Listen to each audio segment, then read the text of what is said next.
we talked about the activation of our DNA, and this is a concept that is not entirely understood yet. This is something that is happening right now. It's not something that will happen all of a sudden and that you have to wait for. This is something that you and I get to activate by becoming more in tune and aware of ourselves.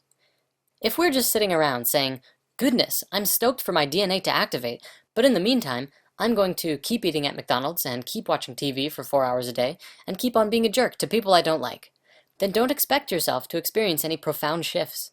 The higher strands of your DNA will bring you more in tune with yourself, for they are you, and you have to be the one to choose the path of awareness and unity.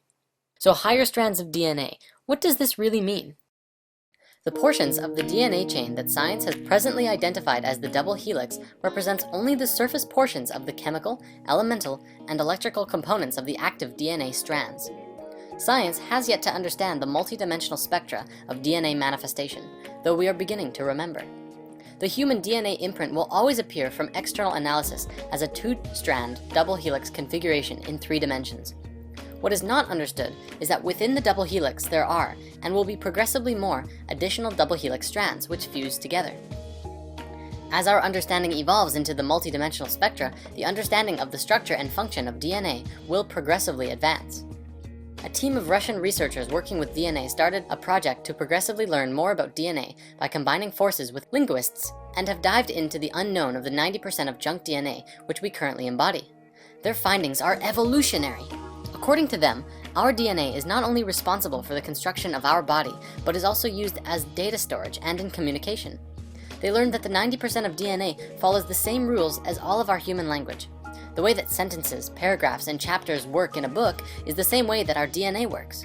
This is the first double helix strand, the one that Western science looks at, which is basically like a sentence of DNA. However, if you step back and see the bigger picture, you begin to see the paragraph. Stepping back further and you see the chapter, and so on. These larger and larger strands span through the different frequencies of reality, the different dimensions, which makes them harder to find in our modern science. Western science, instead of looking at DNA like this, we're cutting out pieces of DNA from here and adding them over here, which is similar to picking out words in certain sentences and putting them with other words in other sentences to see if they fit together and can make a new energy, a new idea. This is the nature of our junk DNA, of which Western science just didn't understand for the longest of times. The DNA isn't junk, it's just misunderstood, and also not as used right now because of our dense level of consciousness. However, we are beginning to activate and reawaken our DNA through our ever-expanding consciousness and our desire to know more. The very awareness of this DNA is what is activating it, awareness of our higher selves and our connection to the all and the interconnectedness to each other. We are directly connected to the earth as well and exist as a part of it, kind of like a child in its mother's womb. If anything happens to the mother, it creates an energetic imprint that affects the child. The earth is our mother, hence the name Mother Earth. Our morphogenetic field exists as a part of her larger morphogenetic field of the earth. If something happens to the earth's energetic grid, then we inherit these problems into our own grid. Our energetic anatomy is exactly like the earth's, with chakras, meridians, axiotonal lines, and DNA. If something happens to the planet's grid, then that affects every person's DNA on the planet. We are at a very important point in history right now because we are remembering how to regenerate our original organic imprint for health. We don't even need science and fancy equipment to do this. We're just required to learn how to use what we came here with. By moving into a space of love and light, opening and living from the heart, and living in a place of emotional stability and health, you can once again reactivate your light body, and in doing so, reconnect with the higher frequencies of your being. Energetic blockages will reveal themselves as problems in your own life. Depression, anxiety, temper rages, or personal problems in your life which are causing stuckness or driving you down a path of chaos or disruption are also energetic blockages. We talk a bit more about this in lesson 13. A lot of teachings online demonstrate that there are specific shapes and geometries that you have to work with, such as the star tetrahedral Merkaba field, to reactivate your light body. This is true, but you also have to remember that the geometry is inherent to your being. It's actually not necessary to put pressure on yourself to put a star tetrahedral Merkaba field around your body and keep each piece spinning opposite to each other at this particular speed, at this particular ratio, and it is important to get the feel of it and understand where it is and what shape it is. Beyond that though, it's more importantly that you put your focus into love, your heart center, and creating a vibrant reality for yourself.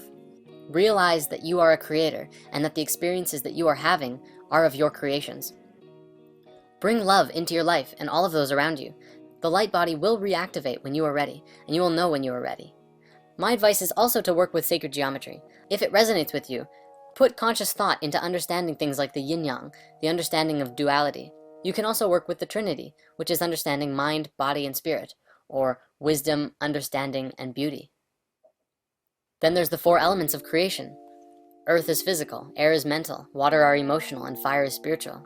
If you're familiar with the tarot, you can use it to go so much deeper into understanding the 4 elements, which is the basis of the 4 suits in a playing deck of cards.